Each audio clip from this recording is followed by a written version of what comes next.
Hey everyone, I'm back again finally with another review.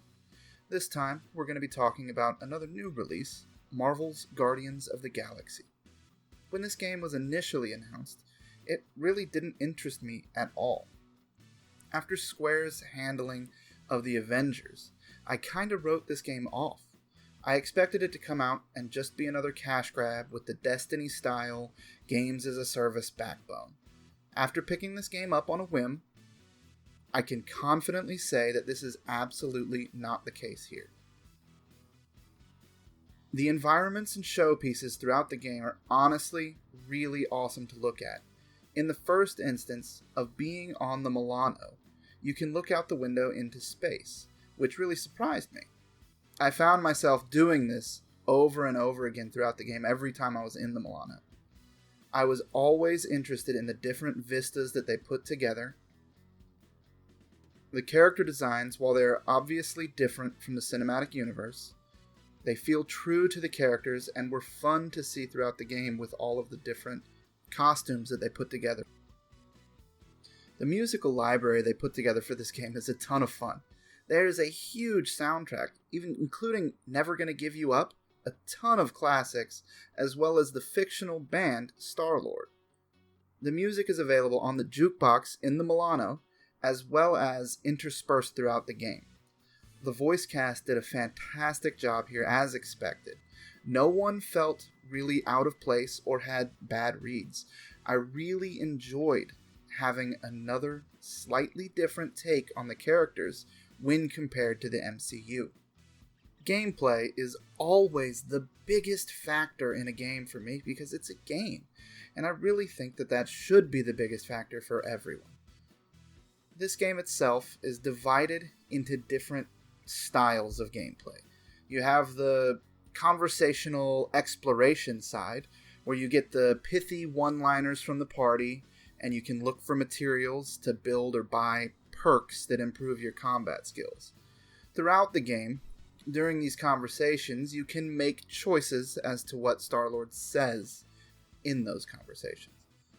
Some of his input can be funny, some of it can just come across as stupid, and then some can be wholesome and some pensive even.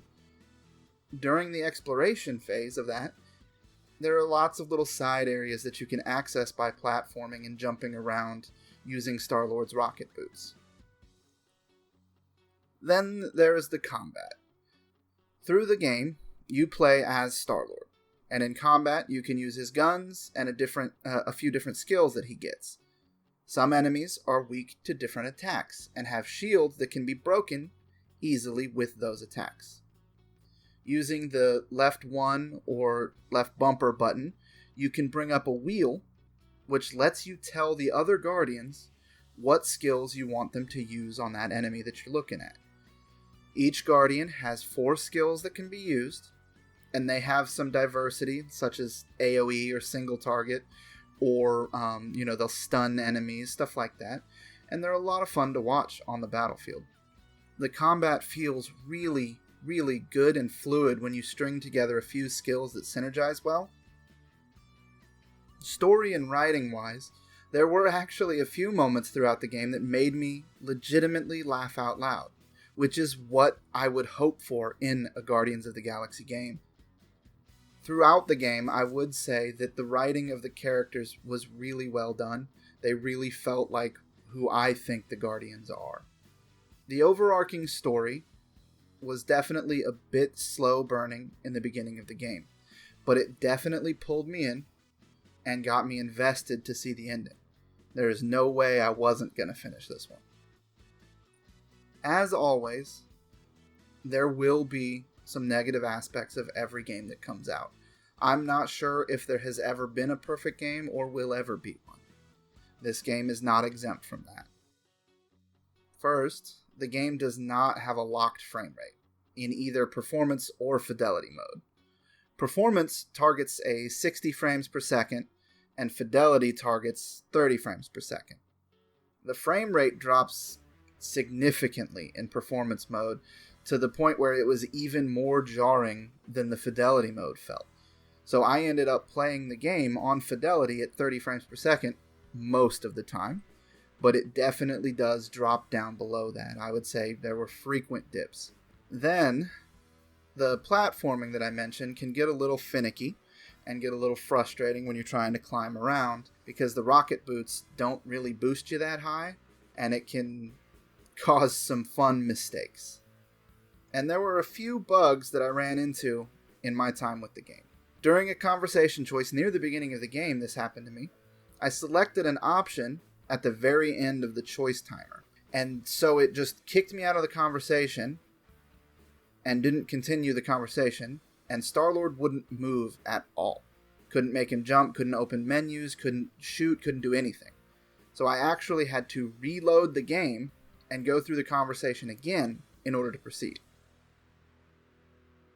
And a few times throughout, when opening a text archive or one of the little reports that gives you just a little bit of flavor text, if you open that while someone else is in conversation and they're talking back and forth, the beginning of the next line of dialogue can sometimes just stutter and make a crazy sound, just going over and over again, make like a jarring sound.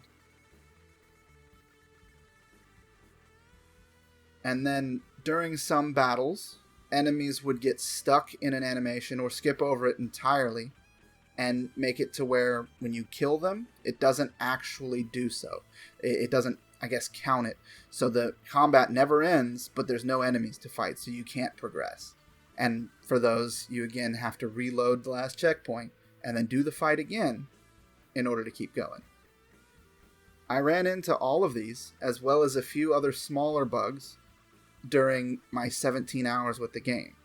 That's a lot for 17 hours, but hopefully they can patch some of those and get the issues resolved going forward, because they really shouldn't have been there to begin with. So overall, I am happy to have spent time with the Guardians here. I loved getting to see more of the cast from a more interactive viewpoint rather than the movies and the comics. It's a sad thing, but I'm extremely happy that they were able to put this out without any microtransactions or anything like that in the game. I was so worried that they were going to pull an Avengers here that I didn't even buy it day one. There were some bumps along the road gameplay-wise, but I definitely had fun with it, and I'm hopeful that Square Enix comes out with more for us in this vein, rather than going full games as a service all the time. I did play through Guardians on the PlayStation 5, so my experience graphically and performance-wise may differ when compared to the PlayStation 4 or original Xbox One versions. Have any of you guys picked up Guardians and played through it? What are your thoughts so far? Do you guys have any suggestions for what I should review next? Let me know in the comments down below. Next week, I'll be acquiring and playing through Shin Megami Tensei 5. With that series, they are always a bit longer, so hopefully I'll be able to get a review for it out the following week. Anyway, I'll see you in the next video.